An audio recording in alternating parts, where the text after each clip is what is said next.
When Ethan Carver opened the door that evening, he expected nothing more than the awkward smile of a stranger and the stiff politeness that usually came with blind dates. But instead, he froze in place, breath locking in his chest, because the woman standing on his porch, her hair damp from a soft drizzle, her hands clasped tightly as if bracing for judgment, whispered a name he hadn't heard in years. A name only one person had ever used for him. And her voice, trembling yet familiar, carried the echo of a past he thought had vanished forever.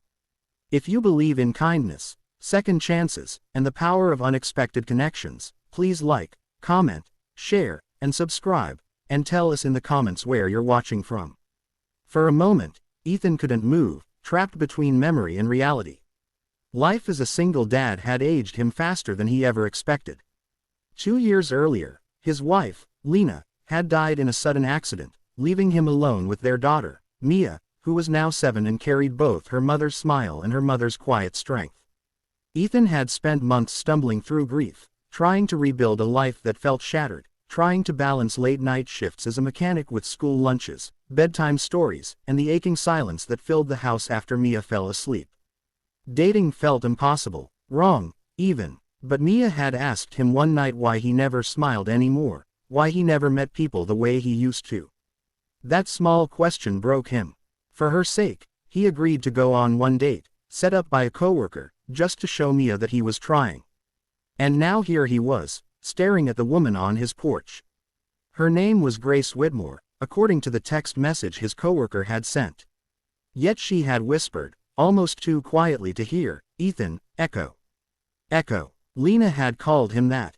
A private joke between them, how he always repeated her dreams, supported her plans, reflected her brightness like an echo bouncing inside their shared world. But this woman wasn't Lena.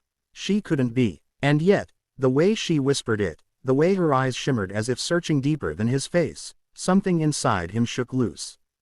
Grace apologized immediately, her cheeks flushing with embarrassment as she explained she wasn't calling him that. She had whispered it to herself, an anxious habit, repeating words quietly to steady her nerves. Echo was just the last word she had murmured as she tried to remember her prepared introduction. But the coincidence hit Ethan with such force that he had to step aside and invite her in before his emotions betrayed him. Inside, the house smelled faintly of vanilla from the candle Mia had lit earlier. Toys sat scattered across the living room floor. Ethan had tried to clean, but Mia's energy always won. Grace didn't seem bothered. In fact, she smiled softly at the mess, a warm and honest smile, like she understood what it meant to raise a child alone and still appear at the door of a stranger's home hoping to be seen for who you truly were. They sat together on the couch, awkward at first, but something about Grace made the air easier to breathe. She told him she worked as an art therapist, helping children express emotions they couldn't put into words. Ethan found himself leaning in whenever she spoke, feeling the sincerity behind every sentence. She asked about Mia, about how he was coping, not in a probing way, but in a way that felt gentle, necessary. As the evening deepened, Mia woke from a short nap and wandered into the room, hair tangled, clutching the stuffed bunny she took everywhere. Instead of pulling away, Grace knelt down, meeting her at eye level with a softness that made Ethan's throat tighten. Mia rarely opened up to strangers, but she walked straight into Grace's arms, as if something in her sensed safety. That moment changed everything. Over the following weeks, Ethan and Grace spent more time together, slowly, naturally, building a connection that felt like sunlight after a long, cold season.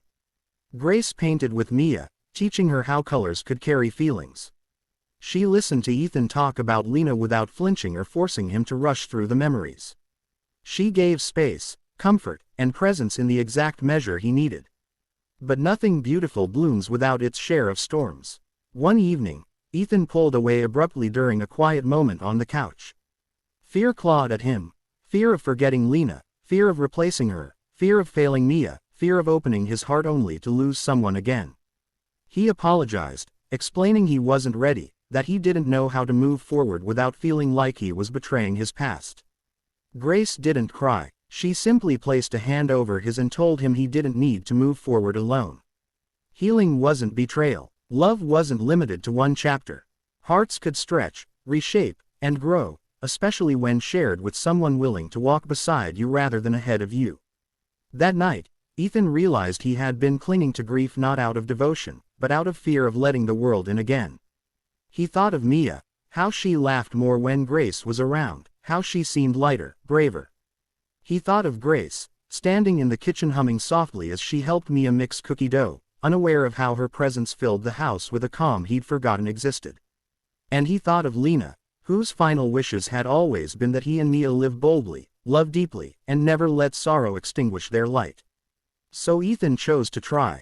Not perfectly, not confidently, but honestly. Months passed. Grace became woven into their routines: pancake Sundays, park trips, quiet movie nights. Ethan no longer felt frozen when he opened the door. Instead, he felt anticipation, possibility, warmth. And when Grace whispered his name now, it carried hope instead of fear. If this story touched your heart, please like, comment, share, and subscribe. Your support helps stories like this reach someone who might need them today. Please tell us in the comments, what part of the story hit you the most? Ethan eventually understood that life doesn't give one great love, it gives many opportunities to give and receive it. Some arrive early, some arrive late, some arrive when the rain falls gently and a stranger whispers a word that cracks your heart open just enough to let the healing begin.